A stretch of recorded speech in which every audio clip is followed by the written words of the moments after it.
Hey, what's up, everyone? I'm Brad Chmielewski, and this is episode 93 of Shatter The Vain.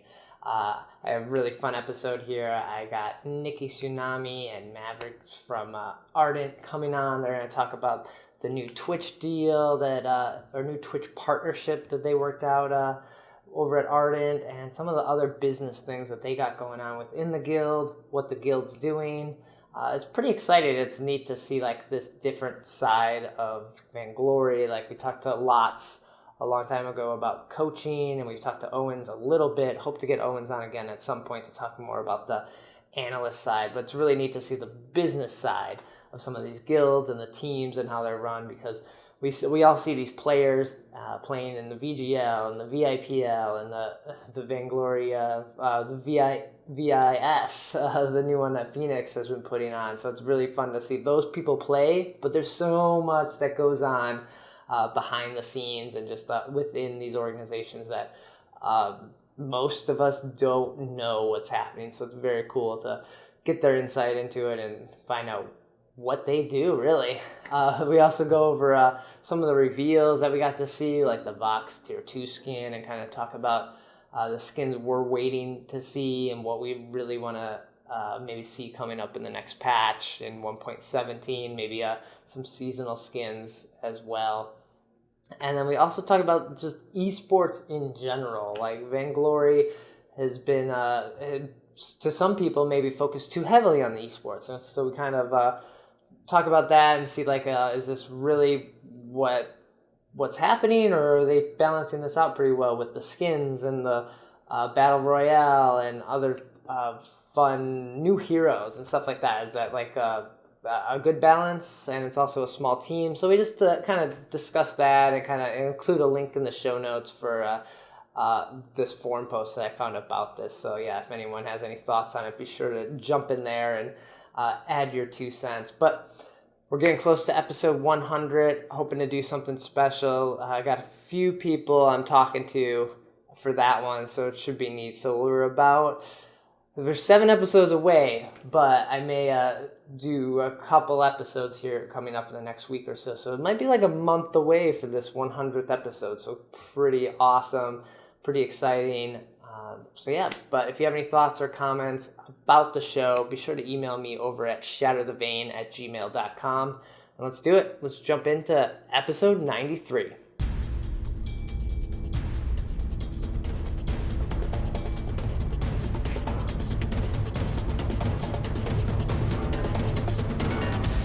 This is the 93rd episode of Shatter the Vain. My name is Brad Chmielewski, and this is a podcast all about Vainglory. Every week, try to break down the news, gameplay, game tips, and hopefully we can all become better players together. And every week, bring on new people from the community to help me go over all this great Vainglory news and share with what they're doing in their experience with the game as well. And this week, I have 2 guests from Ardent joining me. Guys, welcome. Thanks for having Welcome. us Thank here. you. Yeah, thanks for having us, Brad. Please introduce yourself. Let people know who you are and like what you do. You go After you, first. Mav. Oh. I'm Nicky Tsunami. I'm one of the business team folks in Ardent. I'm based out of Seattle, originally with Aram Guild, who's now part of Savage, which is part of this whole conglomeration of guilds and buying out. Yeah. And originally got started in the game with Chunky Pretzel and Brereman as friends, and then have since moved into Ardent. So that's me. Nice. So I'm MaveryK. I'm also part of the business team with Ardent. I've been with Ardent for, I don't know, almost a year now or so. Started playing in the early beta days. Okay. Have been with a couple different organizations, but kind of found my home now with Ardent. So you've been playing. Yeah, we should probably explain what we do, huh? So MaveryK and I do a lot of work with the contracts, do a lot of work with partnerships. That's our primary function there. So Okay. in the business team. Right, and this recent deal with Twitch is kind of the partnership that happened, and kind of like I guess brought us together for this episode. Like it was like a perfect storm, I guess, or a good reason to talk.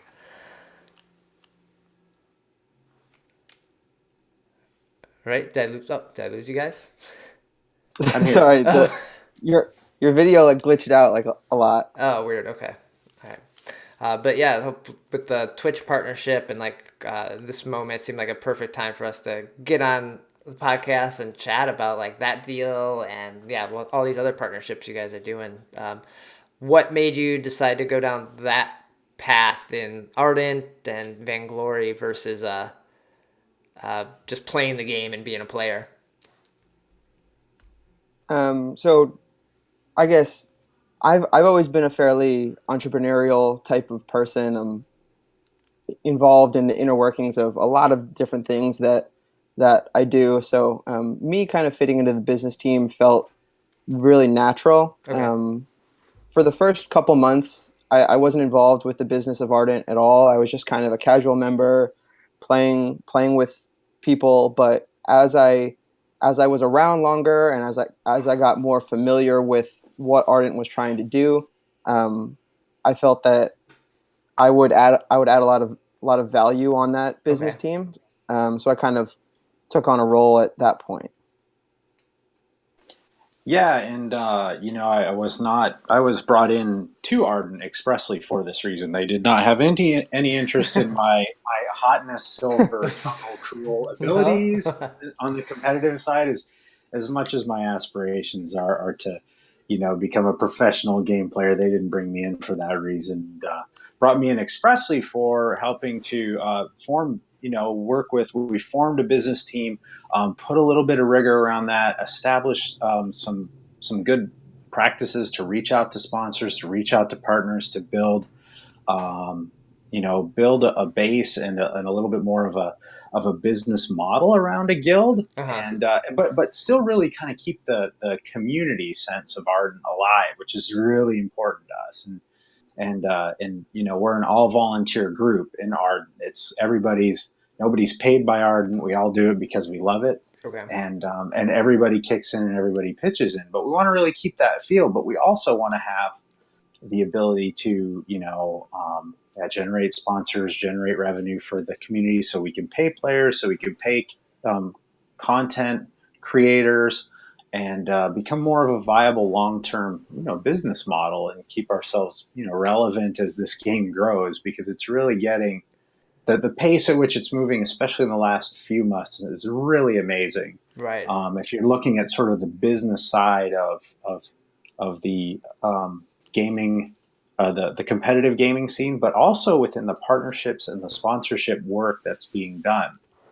So very interesting stuff going on in the esports industry, Uh-huh. Vainglory in particular. Yeah, it seems like well the business side of Ardent come a little later because it was kind of started by Flash X and Brizzle McFizzle is really just its own guild. What that was about a year ago now, I think, Yeah, yeah, and it was roughly a year ago. It was actually Flash, Brizzle, and Sophie 808 was also one okay, of the founding members. nice. So the business idea and aspirations kind of came a little later, right? That's when you guys came on. Yeah, yeah, definitely. I'd say initially it was really formed to be based around helping the community and pushing the community forward, and that's still, I guess, one of the big pillars of what we stand for. Yeah, But we are, while maintaining that pillar, we are pivoting and opening up like a business side and more of a competitive side. And I think that all kind of started to come around the time that Alliance started to get really big and sure. really strong in the competitive scene. And then, yeah, since the Alliance got really big and Flash kind of stepped away from the guild, we've seen like it change quite a bit. Like you guys have always seemed like a very close family and community, like you said, like pushing the game forward. Like it seems like everyone involved with Ardent loves Vainglory. Like I feel like none of the people in the guild don't enjoy the game. They're not. Yeah, yeah, for sure. Uh, Yeah, it really does have. We've got just a huge assortment of people. Like we've got Brereman, who writes, the comedy lore, but also does analysis, and Whalmer and Keldegar, who are Broken Myth guys that do hardcore yeah. analysis for us. We've got a couple of competitive sides. Trev does a ton of our, or Mav does a ton of our internet work, and is working through our apparel store. So we've got all sorts of people doing all sorts of functions, and this doesn't even include our streamer base, which is another huge group and a huge chunk of what we do. So it's kind of a lot for us to keep an eye on and try to make sure that we're doing the right thing. But Uh-huh. it's been really really fun. Yeah, that I guess that streamer base, like for a long time, yourself and many of the Ardent people have been streaming on Mob Crush, and they were a sponsor and helped Ardent Alliance get to VIPL and everything. But now you guys have this partnership with Twitch. I guess, what is this partnership and how does that change the Mob Crush relationship? Right. So the partnership with Twitch really came about, and I don't know for other folks that are listening, and if you're in a guild that wants to do a little more business, it really started with face-to-face relationships.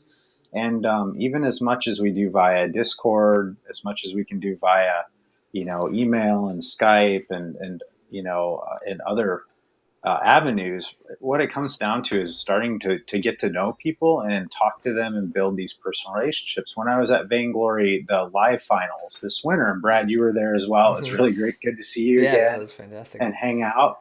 But I got to meet and sit down with quite a few members of the Super Evil Megacorp management staff, folks like Christian Segerstrail, Ed the Shred, Captain Nito, Doer, Tommy Crawl, amongst others.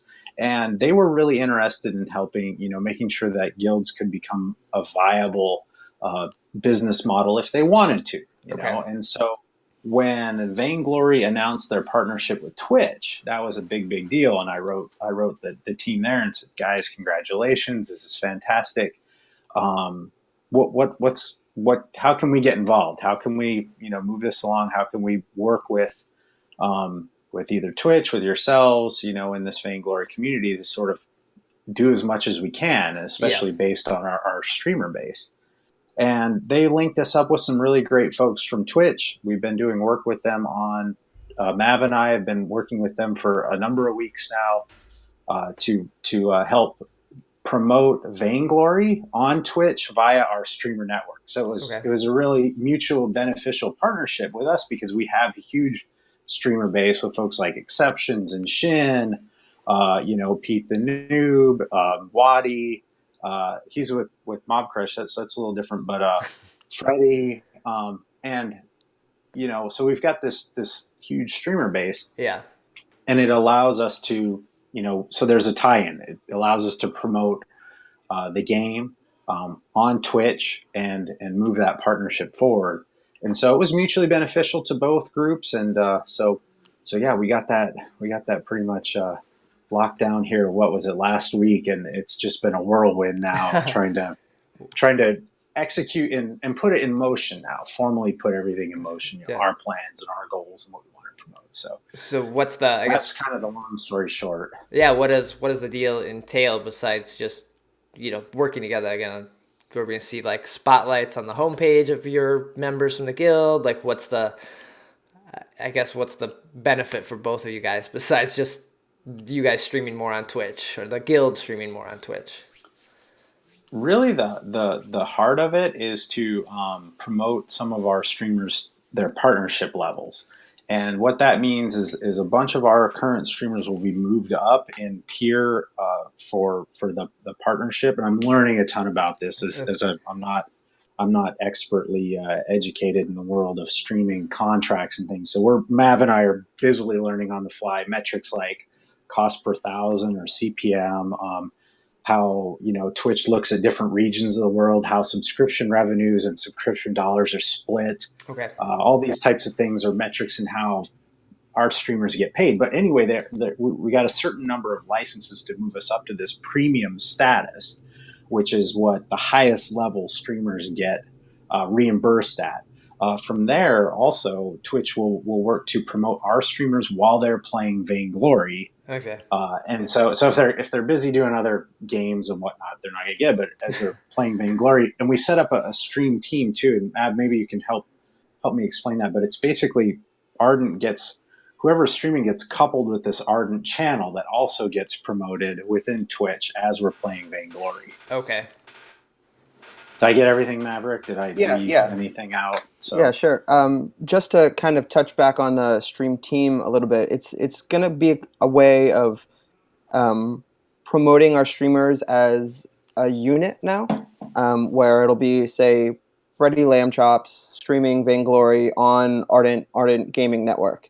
Yeah. And people are going to be able to go to that Ardent Gaming Network, see who else is all within Ardent streaming the same sort of content. And it's just going to be a better way for us to get our streamers out there. And that's going to kind of tie in with front page time and being able to push content a little bit better and a little bit easier through Twitch. Okay. And then we're going to be working on. We have this weekly show called Ardent Hour. Right. We're going to be working on developing that further and pushing out more unique Vainglory related content on that channel itself. And that'll be a collaboration of a lot of different people, all through kind of this Ardent network. Very cool. yeah, it's Ardent Gaming Official is the official channel. So that's the mechanism by which we link all the Ardent streamers together. Okay. So That's kind of what they play under. Like you'll see like the stream teams. Yeah. Like I think I have the Undersprawl on mine just because we made that at Yeah. some point. So okay. Very cool. So what does that mean for Mob Crush then? Are we still going to see people on Mob Crush from Ardent, or do you guys kind of have to choose one or the other?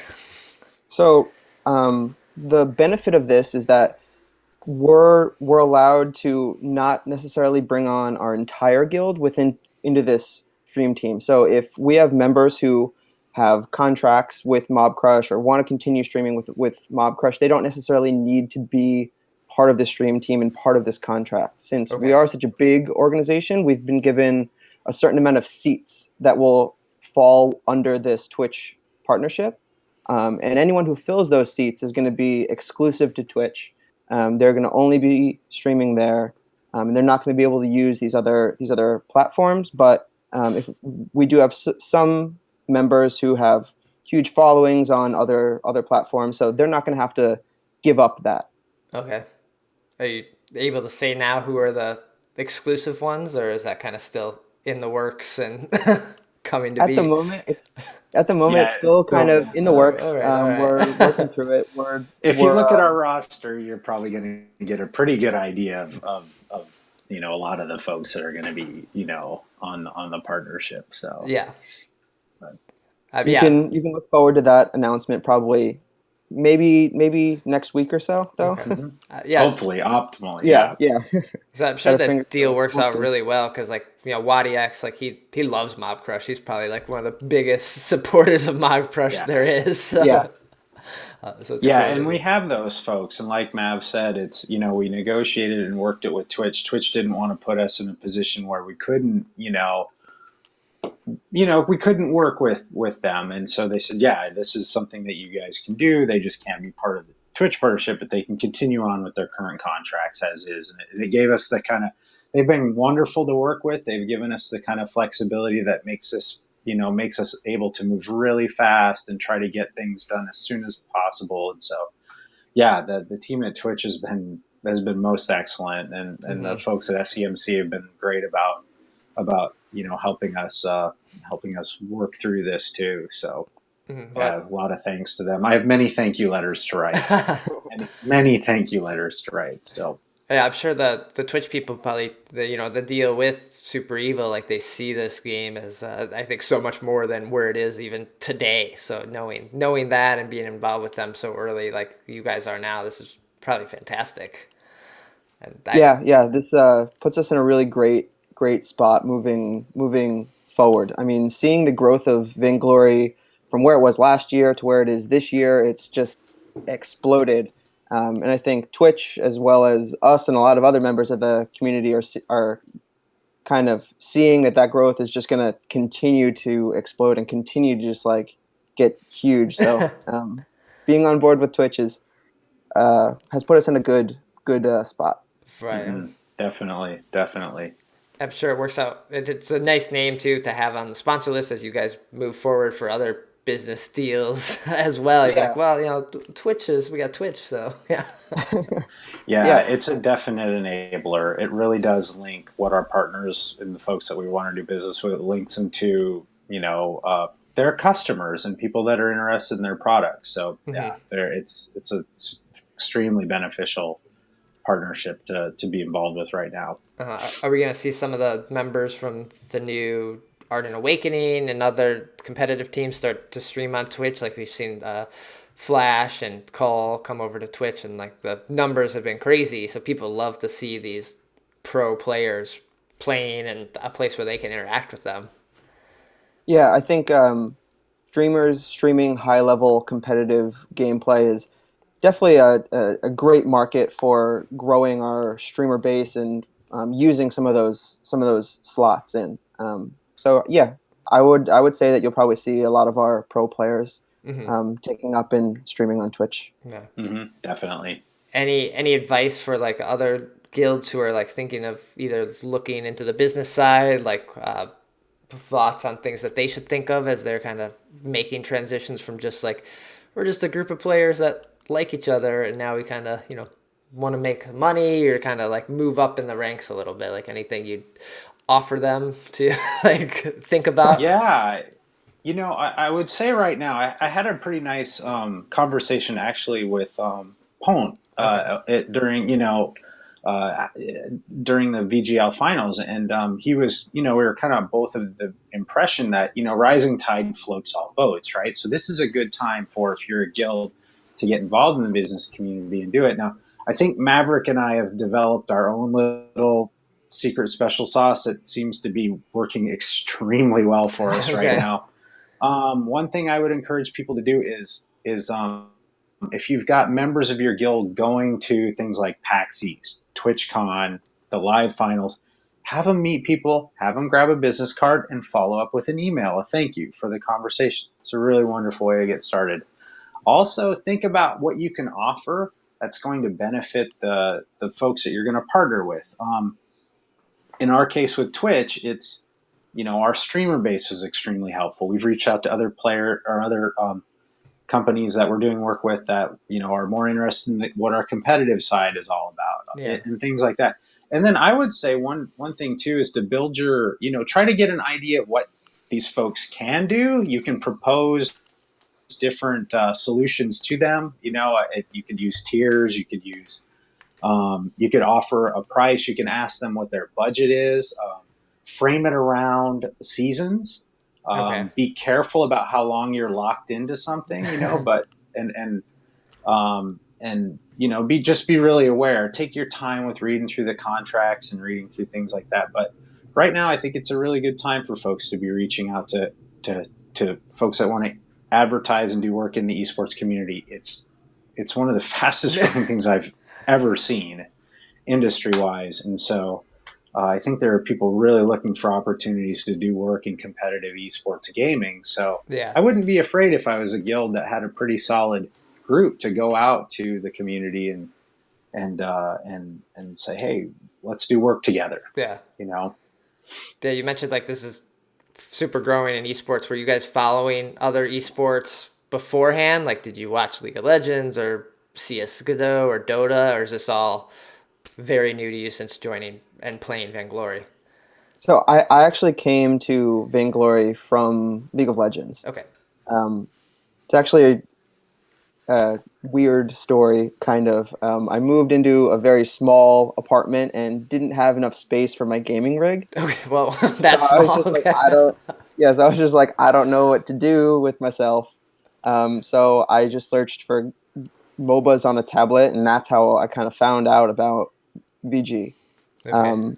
So yeah, I was very familiar with the league market, and I think that's kind of helped me with reaching out to potential sponsors because I framed the people that I go after um, as other companies that are already interested in the gaming market and already sponsor other teams. So I think that's probably a great place for newer teams or just any team that's really looking to gain sponsors to to start because they're the ones that are most open to it, Okay. and it's less experimental to them. Yeah, you don't have to explain what esports are. They Yeah, kind of get yeah, it. Yeah, Right. they're like, yeah, we know. Very cool.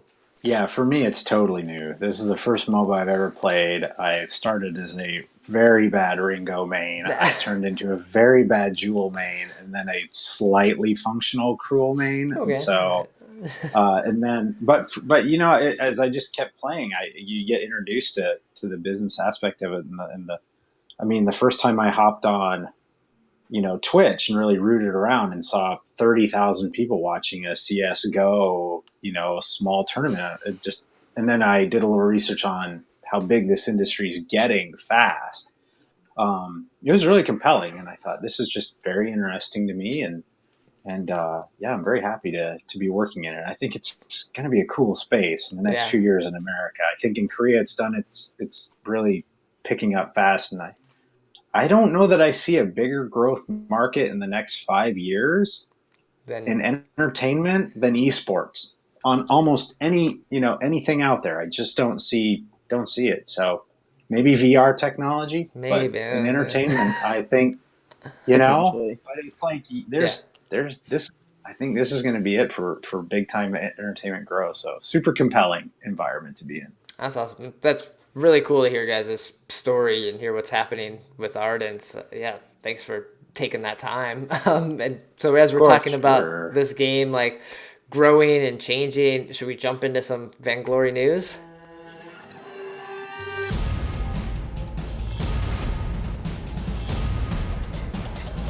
So the first thing I think that was the big news this week is the state of 1.16 that kind of happened and changed this past week, and I didn't even catch this right away.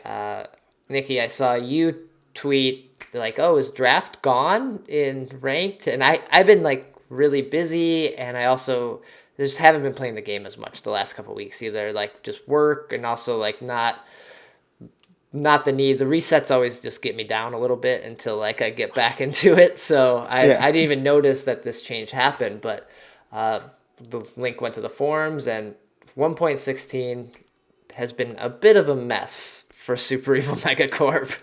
And I think it's mainly because of draft mode and just new players not knowing what it is. Chuck from the Fold had a really good discussion with exceptions on, what was it, episode 90 or a couple episodes ago of his. Yeah. So that was really good.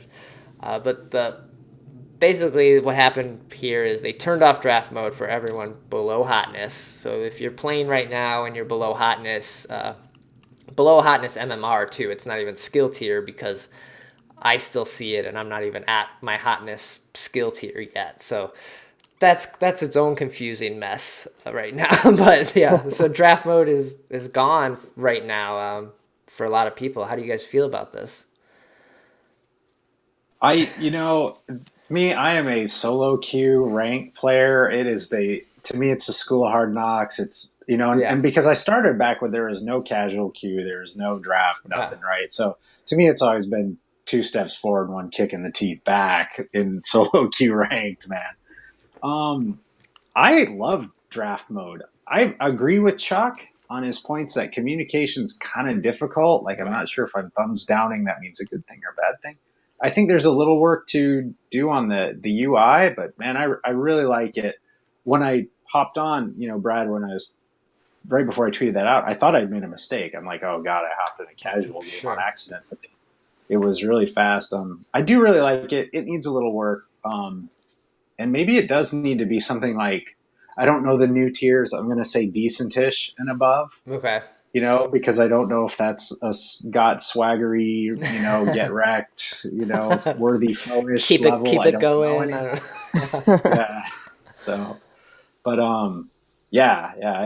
I'm hoping it comes back, and I hope it comes back with just some minor tweaks that make it a little easier to understand Hmm. who's who. But yeah, yeah. It was a surprise.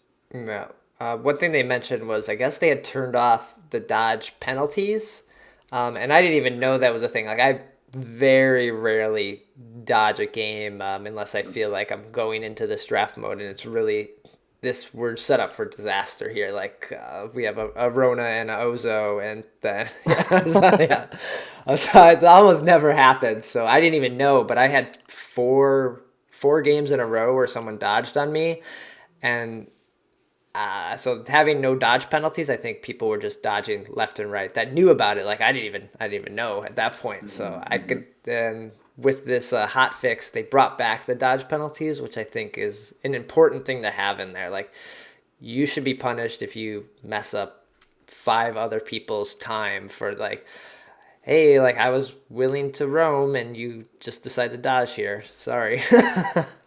Mm-hmm. But as far as overall experience, like if you see Nikki, you were saying you like draft mode. MaveryK, what about you? What did you think of like draft mode on a So whole? I really like draft mode coming from a team perspective. I think it adds a lot to the game, especially from a competitive nature. But kind of soloing through it, especially through a lot of the beginning tiers with the reset, I have noticed that it has been a little bit difficult to communicate with people and kind of discuss what role I'm trying to do, and then have someone pick against it. And so Mm-hmm. I think communication tools there will be beneficial.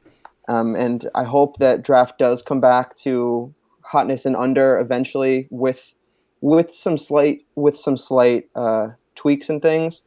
Um, and to touch on the no bans, I honestly hadn't even noticed it, and I've I've noticed it more having reverted back to blind pick because With the dodging happening. yeah, Okay. I think dodges are much more prevalent in blind pick just because I can't tell you how many times I get the insta-lock saw and then people just like I'm just not playing this. So it happens more often or more so Mm-hmm. to me at least in blind than it ever did in draft. Yeah. Do you think if we're talking about this? I think in Vain Shame's Discord, just about how like a lot of people at Super Evil, like they have a blue name on them, so when they get into it, people invite them to a game like instantly. Like you have a blue name, I want someone Invite, invite, invite. invite. Yeah. Mm-hmm. So they don't experience this solo queue mentality. They're not doing this. I do see surprise birthday solo queue sometimes because Yeah. I've gotten him into games randomly. But other than that, like Playoff Beard often plays with people. A lot of the other people do, so they don't see this insta lock saw. I don't even think they Yeah, know knew it was a thing. Really, they thought it was yeah. an urban legend. Yeah, right, right. And I had heard that too, and it might have been on your show, Brad. You might have had Surprise Birthday on, and he was talking about how he can basically program himself into different skill tiers, Yeah, and he goes into solo ranked in different skill tiers just to kind of pressure test the whole environment to see how people are behaving and how they act, all the way from really low to really high. And I'd be curious to see, what Super Evil does when they prepare a release in that way, because it's so hard to cover everything and test everything out. And the speed at which they go is unbelievably impressive. And but some of the misses, sometimes you wonder how it wasn't caught in the PBE, or it wasn't caught in some of their yeah. testing. So but again, the speed at which they move is is it's just unbelievable. Right. I think yeah, the PB, there's leaks all the time in that, so I think there's sometimes limitations to what they want to share or put in there because if it goes in there, Mm-hmm. it gets leaked right away. Unfortunately, but that's always a issue as well. Mm-hmm. Mm-hmm. Yeah. Right. In this post, they did mention about like making more game modes, which was very interesting.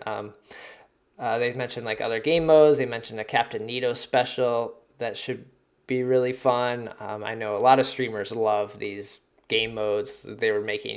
They have the Breaking Bad mode, the Democracy, like all this stuff that gets played. So that's really cool to see them like going down that path a little bit. Yeah, I'm really interested in seeing this Captain Nito kind of special game mode. I went to the first VGL finals and actually got to talk with him quite a bit. And he said that sometimes he'll just like disappear for like 2 days and like work on like a passion project, Okay. and then come back to the team and be like, hey, look at this awesome thing I made. And that's kind of the story of how spectator mode happened, and we all know that that's this awesome thing that the game has now. So Mm-hmm. I'm kind of interested in what special thing he's cooked up for us. Right. Or even this map skins, that was kind of just some of the team being like, let's do this, and then we'll show it to them and be like, we finished this. Can we put it in? So, but I wonder, like, with the focus on the game modes and then the esports, and now 1.16 was just kind of a mess. Are we like splitting too much for this team? Because they are very small still, and that's I think what a lot of people don't realize. Like, it isn't hundreds of people working on this game. Like, there's different parts of it, so they're all like running around there. I think trying to work with the community, fix things, fix bugs, just to keep everyone happy. Like, I can't even imagine some days over there. Yeah.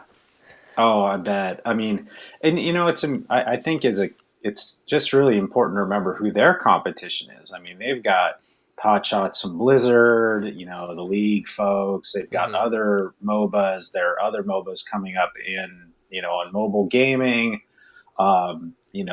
Clash is out there, and so there's a lot of pressure on this team to continue to innovate, to continue to bring new and interesting things. And you see that pressure, but you see the results coming from it. I mean, like, I love battle royale. We're busily working away to see how we can have a lot of fun, and we've had some crazy post guild meeting battle royale, just all out wars Okay. in our guild, and so it's super fun. So, but again, the speed is really impressive, and I like it. I don't know, I don't know if they're stretching too much. It's hard to say.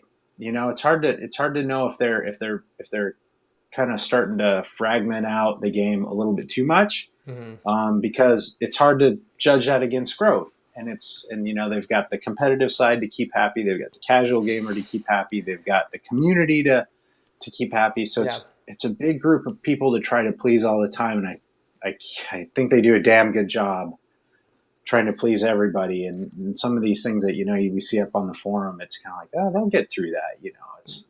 It's Sure. always a work in progress, and so Hmm. yeah, I admire them greatly for their huge efforts to try to keep these groups entertained and full of fresh content.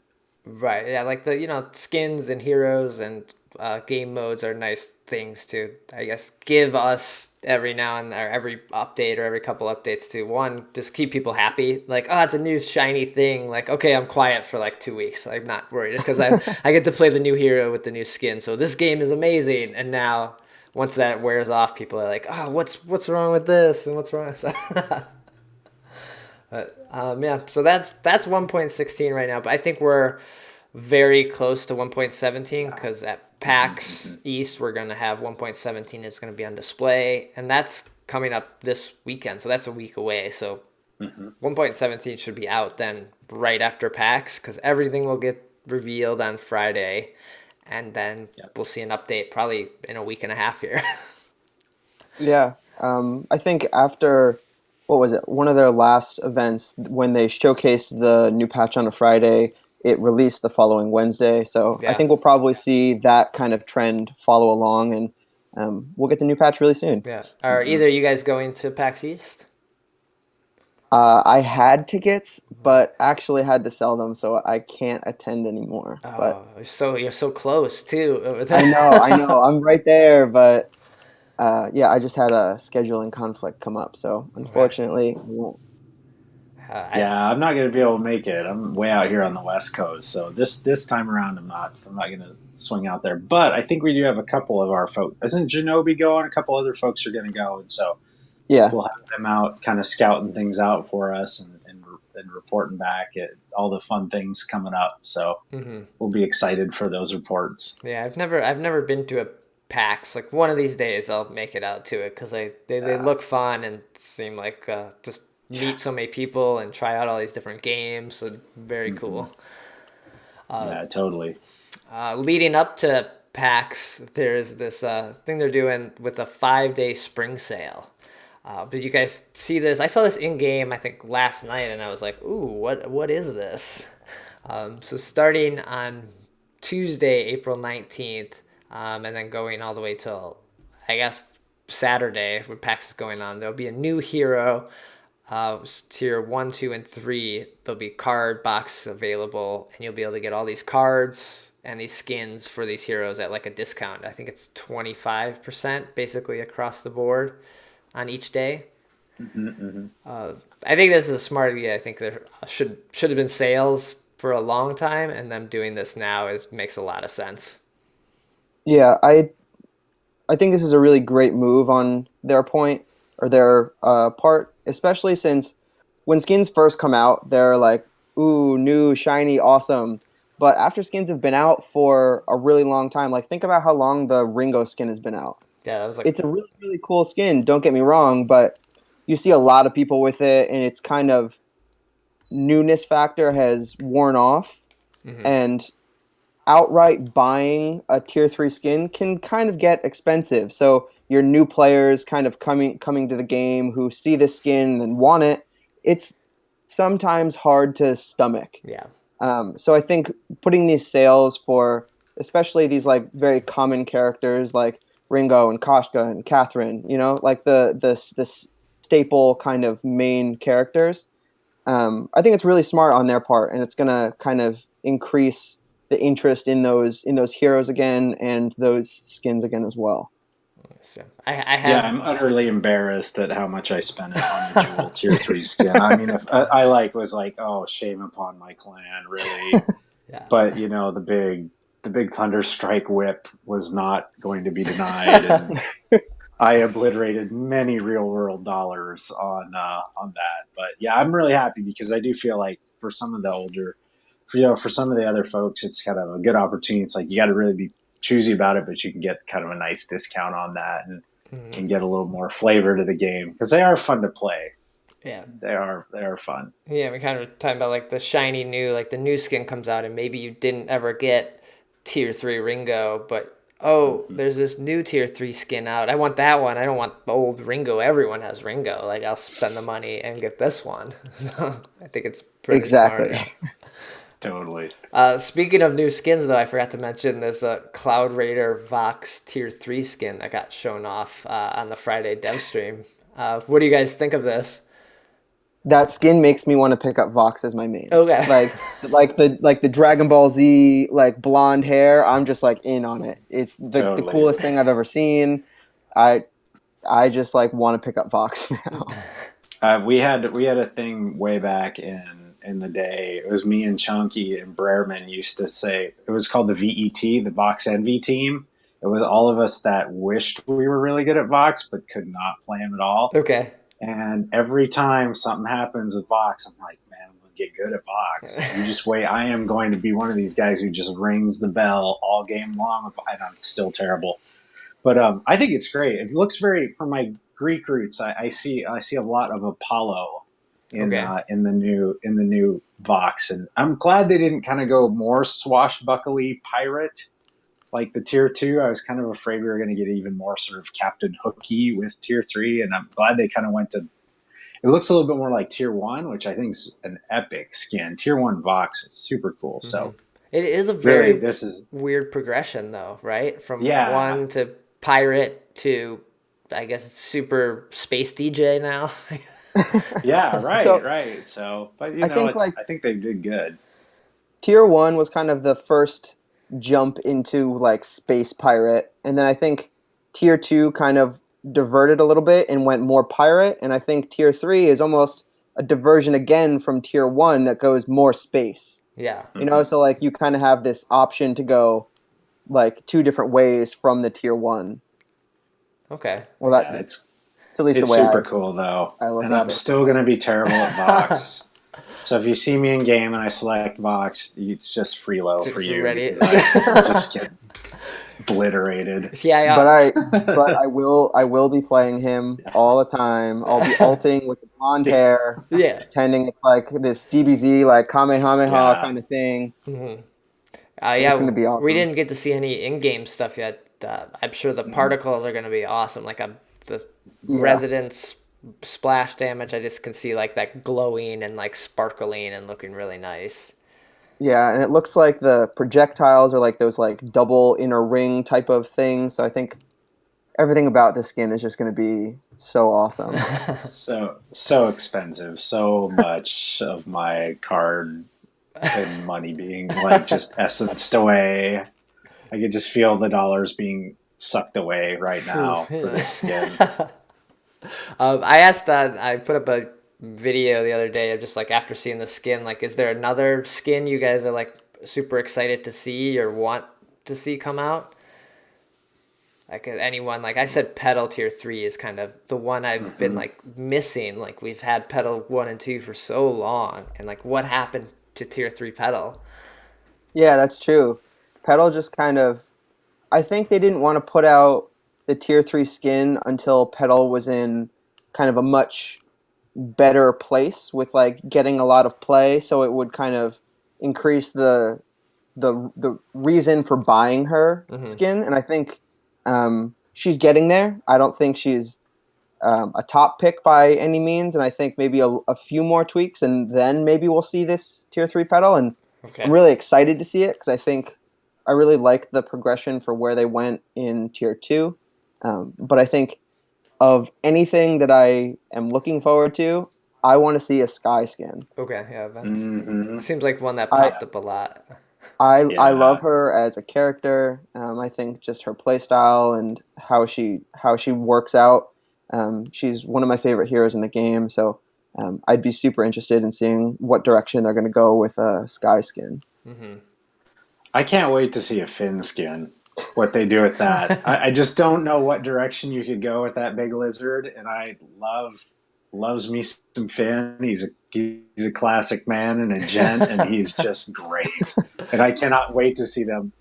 You know, I don't know what they can do with him, but it's going to be cool. Right, so he basically So has like no clothes. Like, do they make him like super business, like businessman Finn? Like he's all like dressed up. He's got like a Tuxedo. yeah. He's like on the business team, we would like that. his hook is a We really like briefcase he that. throws out and comes back. So bad. We'd buy it, but I don't know if anybody else would. Yeah. I don't think we'd be all over it. The business team would be 100%. So, but yeah, I can't wait to see that. That'd be cool. Oh. Well, I'm sure this Cloud Raider Vox isn't the only skin coming in 1.7. Yeah. So, well, they didn't even Probably. say this was coming in 1.7. They just said later. I just kind of Hmm. make the assumption Assume. that we saw it. It's going to come now. Yeah. Hmm. Hmm. But then the last bit of news before we wrap up the news section here is the free hero rotation. Always like to mention this because a lot of new players don't have all the heroes, and this is a pretty good lineup that basically has all the heroes that get banned every game. We have Kashka, Adagio, Scarf, Petal, which we're just talking about, Blackfeather, and Catherine.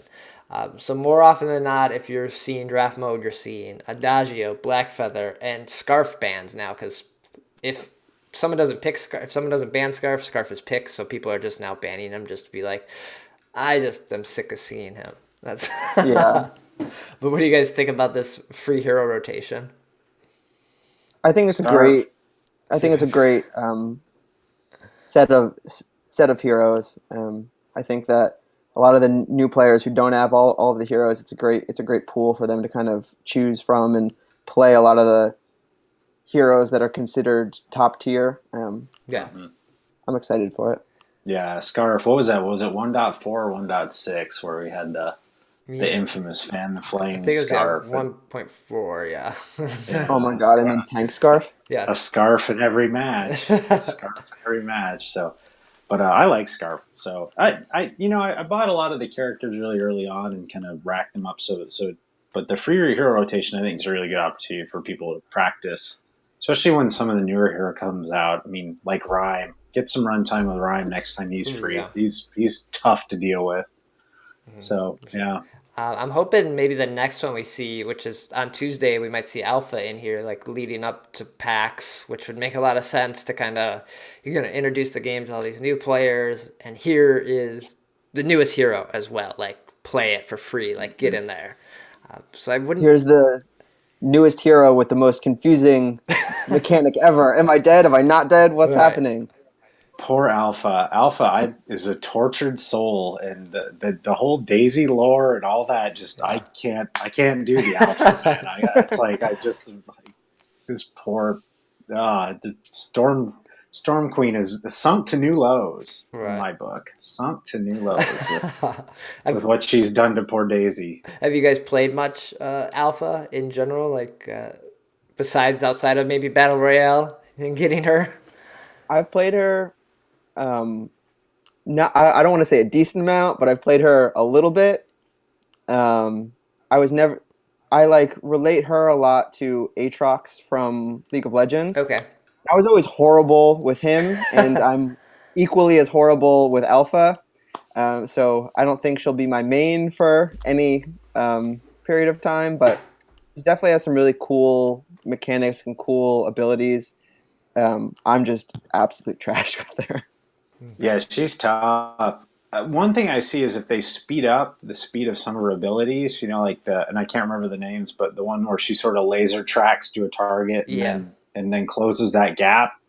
If they speed that up a little bit, she's gonna get really nasty really fast because it seems like the faster the abilities move, the quicker those high tier players can execute those moves, and they start getting real scary. I mean, it's kind of like everyone on Vox's, abilities is really sudden, really quick, and it seems like those characters lend themselves to real high skill cap players. So I could see For her sure. going really high skill cap if she gets a few tweaks. Right now, I kind of deal with her, but yeah, it's she's on the touch of being pretty darn scary in the right hands. So, Yeah. I haven't but played her really much. cool character to have in the game. Yeah. Very nice. Yeah. Well, that does it for all the news. I'm gonna leave out VGL. It's still going on. The finals are happening today. I think the EU finals are going on as we're recording this. So we will keep this spoiler free for anyone that's listening. But with that, before we get out of here, I want to jump into a little form static.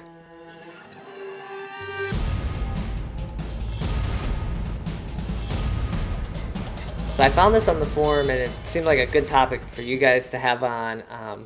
It was talking about how there's a group of people that feel like Super Evil is very focused on just esports. We saw the Twitch deal happened, and that's partially to help grow the esports scene because they want to see more people watch esports on Twitch than they watch the general people play games. The numbers when a tournament is happening are insane. Like right now, I think League of Legends finals are going on, and those numbers are nuts. Like you shouldn't even be playing the game when a final is going on because your viewership is way down. But so a lot of people in this forum were kind of talking about like, well, no, they have Battle Royale and they give us skins and stuff, and that's not focused on the esports scene. Like that's a lot of stuff for the casual players and make the game more fun. But how do you guys feel about the esports focus, or is it too much? Or is it almost like there's just a lot of Vainglory VGL stuff that happens, so it feels like a lot? I would say that the amount of esports kind of content that there's been has been necessary for kind of the growth of the game. They're trying to increase viewership on Twitch and get more eyeballs on the game, and I think over the past year, moving very heavily into esports has been the best way for them to do that. Okay. And I think now they've used that avenue. They've gotten to a really good place with esports, and they're starting to not. I don't want to say double back, but starting to kind of move towards building out their casual side as well.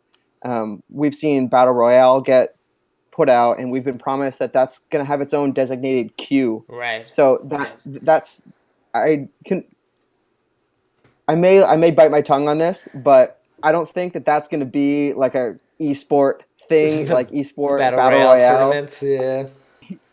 I mean, I think they're like a fun thing, but I think it's going to be much more directed towards the casual gamer. I think Captain Nito's new game mode, that's probably going to be something that's directed towards the casual gamer as well.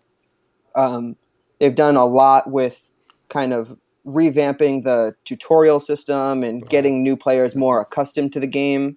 And I think those new players are going to move more into the casual stuff before they hit the esports stuff too. Right.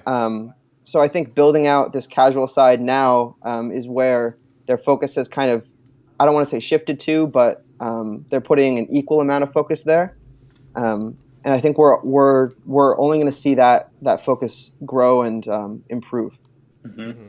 Yeah, I really agree with you, Maverick. I think that their focus is really, this is a phase of growth for them. The esports part of this is a phase of growth, but they continue to put quality of life and quality of game things in for the casual gamer. Like if they were really focused on esports, you would not, as a developer, and I do some product management for development of software, you wouldn't throw your devs on that. Okay. If you're really like, you would be like, let's continue to tune characters, let's make the competitive scene faster, higher pace, so that we can get it out there. You probably wouldn't do skill tier resets all the time too, and you wouldn't do skins. You wouldn't do a bunch of the things that keep the game really fresh and have a lot of content if you were only really worried about your esports presence. And so I think it's a delicate balance. Yeah. And I think right now we hear a lot because of the speed at which these Vainglory League finals are continuing to come at us. Once every quarter is a lot.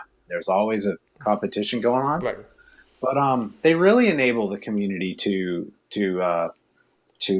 play the game, be involved, and I think the casual side is hugely important to them. Everybody I've talked to says it's hugely important, and it's how they'll sustain long term growth and long term health is through having people that can, with relatively low starting torque, get into the game and play the game and have fun.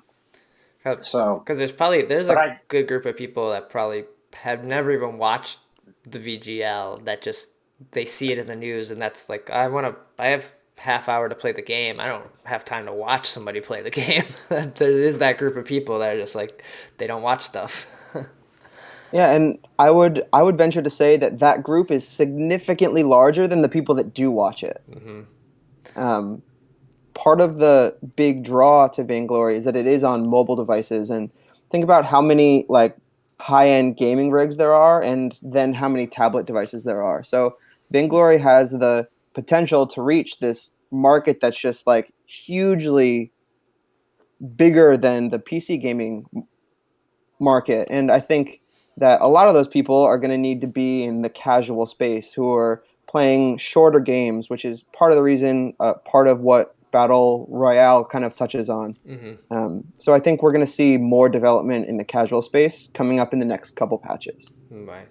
Someone in the forum mentioned like it seemed like maybe people used they're only focused on esports as like an excuse for like, I'm having a hard time, or I'm not doing well, because they don't care about me. They're focused on, TSM and making sure like they do better. Like they don't want to help me get better.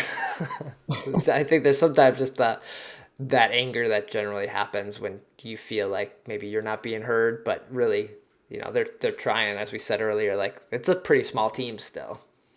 Yeah, definitely.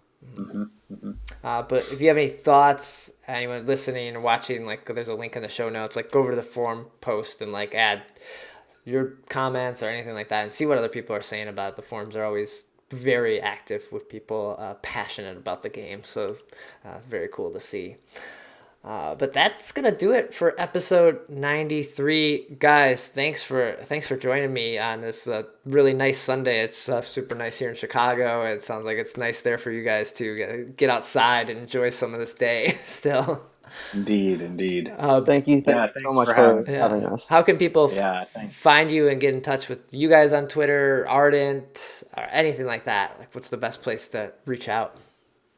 Twitter is probably the best place. I'm at Lookit's MaveryK. Ardent's at Ardent VG.